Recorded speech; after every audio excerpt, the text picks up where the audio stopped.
Malaysia, আরব আমিরাত, Oman সহ বন্ধ শ্রমবাজারগুলো দ্রুত চালুর জন্য যথাযথ পদক্ষেপ নিতে সরকারের প্রতি আহ্বান জানিয়েছে বায়রা সদস্যবৃন্দ।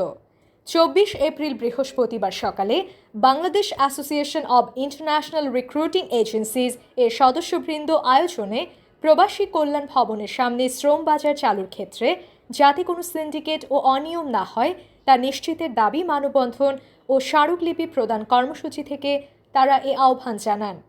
এ সময় তারা বলেন, বর্তমানে বেশিরভাগ কর্মী যাচ্ছে শুধু একটি দেশ সৌদি আরবে। বন্ধ শ্রমবাজারগুলো দ্রুত চালু না হলে নেতিবাচক প্রভাব পড়বে অভিবাসন খাতে। মালয়েশিয়া সহ অন্যান্য দেশে কোনো ধরনের সিন্ডিকেট ছাড়া কম খরচে সকল রিক্রুটিং এজেন্সি যাতে কর্মী পাঠাতে পারে সে ব্যাপারে প্রয়োজনীয় পদক্ষেপ নেওয়ারও আহ্বান জানান তারা। গেল বছর সিন্ডিকেটের মাধ্যমে অনিয়মের অভিযোগে কর্মী নেওয়া বন্ধ করে দেয় মালয়েশিয়া। এরপর থেকে বিদেশে কর্মসংস্থান অনিয়ম বন্ধের দাবি জানিয়ে আসছে সংশ্লিষ্টরা।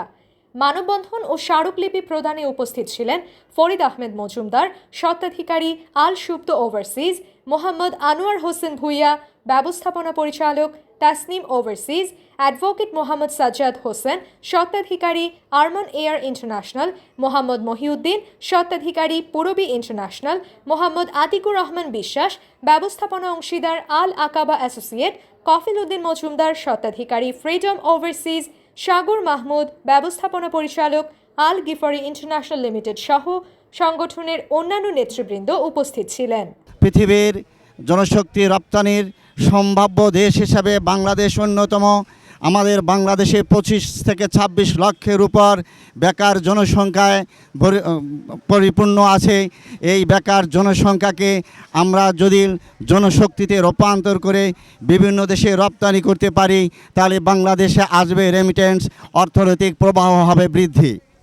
সুপ্রিয় আমার সাংবাদিক বন্ধুমহল, আপনাদের মাধ্যমে আবারও জানাতে চাই, আমাদের প্রতিবেশী রাষ্ট্র ভারত, এই ভারত বাংলাদেশের কিছু কতিপয় পা চাটা দালাল রেখেছে যাতে বাংলাদেশের জনশক্তিকে রপ্তানি করতে আমরা না পারি, অর্থনৈতিক প্রবাহ আমরা ভঙ্গুর করতে পারি, সেই ব্যবস্থাই এখানে করে রেখেছেন। আপনাদের মাধ্যমে আমি আমাদের প্রবাসী কল্যাণ মন্ত্রণালয়ের উপদেষ্টা মহোদয়কে আমি অবহিত করতে চাই, আপনি এই পচা ফাঁদে পা দিবেন না, আপনি এদের কর্ণপাত করবেন না। আমরা এখানে 3000 রেকর্ডিং লাইসেন্সের মালিক আছি। আপনি নিশ্চয়ই জানেন ইতিমধ্যে কাতার, দুবাই, ওমান, বাহরাইন, মিশর, মরিশাস, লিবিয়া, ইরাক, মালয়েশিয়া সহ বহু দেশ বন্ধ আছে। আপনারা কূটনীতিক অবস্থা আরও উন্নত থেকে উন্নতর করে যত দ্রুত সম্ভব এই সকল দেশের জনশক্তিকে আপনি উন্মুক্ত করার জন্য প্রাণপণ প্রচেষ্টা করবেন, এটাই আমাদের হলো বিনীত অনুরোধ। আমি আরেকটি কথা বলতে চাই, সেটা হলো এই, আমরা রিক্রুটিং লাইসেন্সের মালিক, বরিশাল সরকারের পক্ষে রিক্রুটিং লাইসেন্সের মালিক, কিন্তু বরিশাল G2G করে। আপনার মাধ্যমে বলতে চাই, এটা G2G না করে G2G+ করার জন্য বন্দোবস্ত করবেন। আমরা বরিশালের আমরা বিপক্ষে না, বরিশালের সঙ্গে আমরাও প্রতিযোগিতা করে ব্যবসা করতে চাই। তাই যাতে সর্বক্ষেত্রে বরিশালের সঙ্গে সর্বদেশেই আমরা জনশক্তি রপ্তানি করতে পারি সেই সুব্যবস্থা রাখবেন, এটা আপনার কাছে আমরা বিনীত অনুরোধ রাখছি। রাশিয়া ওপেন হলে আমরা কিভাবে লোক পাঠাবো, মূল বিষয় হচ্ছে দুই দেশের সরকার যেভাবে যৌথভাবে লোক নেবে আমরা সেভাবে লোক পাঠাবো। আমরা ওই সরকার, দুই দেশের সরকার বসে যে সিদ্ধান্ত নেবে আমরা সেটাকে স্বাগত জানাই। আমরা এখানে দেখতে পাচ্ছি, শুনতে পাচ্ছি একটি কচুক্তি মহল আমাদের এই মালয়েশিয়া বাজারকে ধ্বংস করার জন্য উঠে পড়ে লেগেছে। তা আমরা তাদের ধিক্কার জানাই, আমরা তাদের বলতে চাই, আমরা তাদের ধিক্কার জানাই, আমরা তাদের বলতে চাই, আসলে দুই দেশের সরকার যেভাবে ওপেন করবে মালয়েশিয়া বাজার, দুই দেশের সরকার যেভাবে ওপেন করবে আমরা সেভাবে ব্যবসা করব। সরকার যে নিয়ম, যে নীতি আছে, যে টাকা বেঁধে দিবে আমরা সেই টাকার ভিতরেই আমরা লোক পাঠাবো। উদ্দেশ্য আমাদের একটাই, যেটা হলো আমাদের বন্ধ বাজারগুলোতে চালু হয়। তার মধ্যে প্রথমত আমাদের মালয়েশিয়া, ওমান, কুয়েত বাহারান বন্ধ যে বাজারগুলো আছে, যেগুলো যে ছোটো ছোটো সমস্যাগুলো আছে, সেগুলা বর্তমান উপদেষ্টার মাধ্যমে আমরা এগুলো সংস্কার চাচ্ছি। সেই উদ্দেশ্যে আমরা মানববন্ধন করতেছি এবং স্মারকলিপি আমরা মন্ত্রণালয়ে দেব। সেই উদ্দেশ্যে আজকে মন্ত্রণালয়ের সামনে হাজির হওয়া।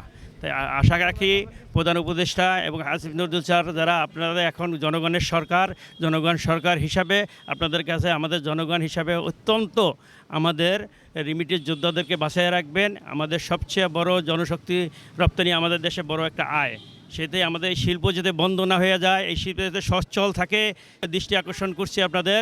সেই হিসাবে আমরা আজকে মন্ত্রণালয়ের সামনে হাজির হওয়া, মানববন্ধন করা। আমরা এই জায়গায় যে স্মারকলিপি দিয়েছি, সেই স্মারকলিপির মাধ্যমে আমাদের দাবি যে আমাদের উপদেষ্টা মণ্ডলী আমাদের এটা বিবেচনা করবে এবং যেভাবে সর্বশেষ সব দেশের লোক যেতে পারে সেই ব্যবস্থা করবে।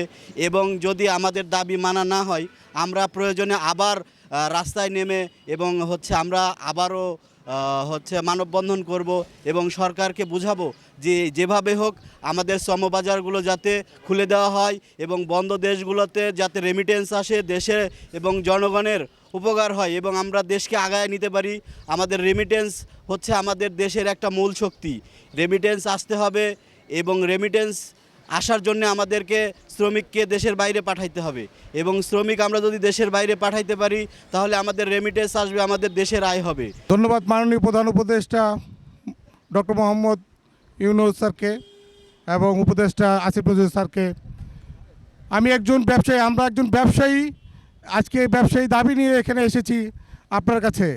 আমাদের মেসেজ হচ্ছে স্যার আপনার কাছে যে বন্ধ যে দেশগুলো আছে শ্রমবাজারের উন্মুক্ত করার জন্য আজকে আমরা একজন রেমিটেন্স যোদ্ধা হিসাবে, ধারক ও বাহক হিসাবে কাজ করছি। এই রেমিটেন্স যোদ্ধা হিসেবে যেসব দেশগুলো বন্ধ আছে সেগুলো আমরা হুমকির মুখে হয়ে আছে, আমাদের ব্যবসা বন্ধ হয়ে আছে। তাই স্যার আপনার কাছে আমাদের অনুরোধ, যেগুলো দেশ বন্ধ আছে সেই দেশগুলো আপনারা উন্মুক্ত করার জন্য উদ্যত আহ্বান জানাচ্ছি স্যার আপনাদের কাছে। আমি বিশ্বাস করি আমরা রেমিটেন্স যোদ্ধা হিসাবে আমরা কখনোই পরাজিত হব না।